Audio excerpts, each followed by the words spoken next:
guys, it's Tom from Ficure. Welcome back. We are again deep diving into carbohydrates, and today is all about gluten and fibre. So we're going to start with gluten. So what is gluten? Well, gluten is a protein that's found in all wheat, barley and rye-based products.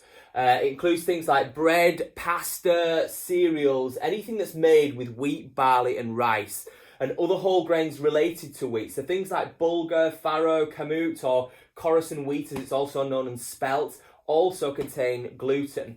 And some experts interestingly also say that celiacs should also avoid oats as well. So stay clear of the oats if you're a celiac.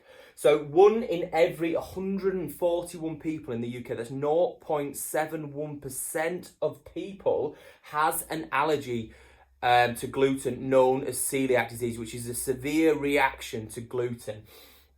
But interestingly, 10 to 30% of us in the UK have what we call gluten sensitivity, which basically means they feel better when they avoid it as it irritates the digestive system. We're talking things like fatigue, bloating, sharp stomach pains, loose stools, those kind of things.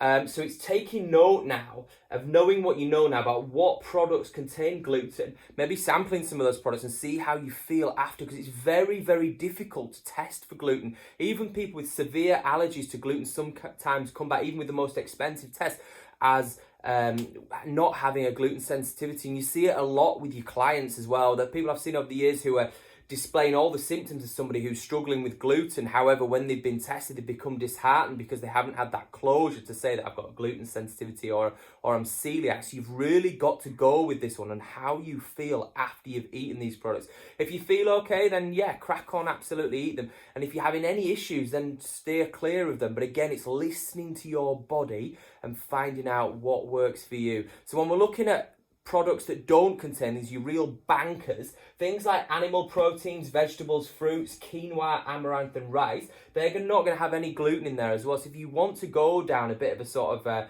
investigation route and elimination type diet, sort of getting these guys as your staples in there and avoiding these and seeing how your body reacts might be a good way for you guys to go. But it's a very controversial topic, and one that potentially I'm not fully qualified to talk about, but there's an interesting thing by a journalist who's basically called Against the Grain. If you really want to learn more about this, it's quite exciting to sort of watch him on his journey through gluten, and he'll explain it much better and has much more time than I am. Okay guys, stay tuned for fibre. See you in 2 seconds. Okay team, let's talk fibre. So fibre is a plant part that can't be digested. It travels through the digestive system and has no calories and no energy in it whatsoever, but it doesn't get a free ride. Essentially, it escorts all the waste, toxins, cholesterol, sugars, and any unwanted materials out of the body, and it also helps balance blood sugar levels. It makes sure you go to the loo properly, as it sort of pulls the food through the body, through your intestinal tract as well.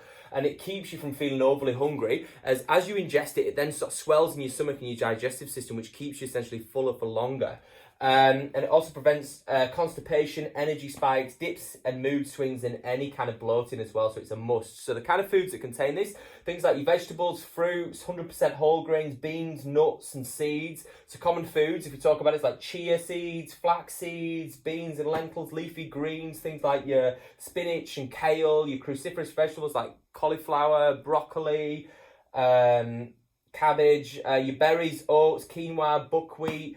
So foods that don't contain it, things like your meat, your eggs, seafood, oils, your butters, sugar, and any sort of processed food is notoriously bad for not containing much, if any at all, fibre in it as well. That's why it's super important where possible to eat fresh. So how much essentially should an adult be consuming a day? So that depends on your age, weight and gender, but anything from 25 to 40 grams of fibre a day should suit most adults. But again, you play with it. We're all different. It's about experimenting with what you need to consume at each feeding time and how you feel after that meal as well. So, as Mum always said, eat your vegetables. I'll see you guys tomorrow for another lesson.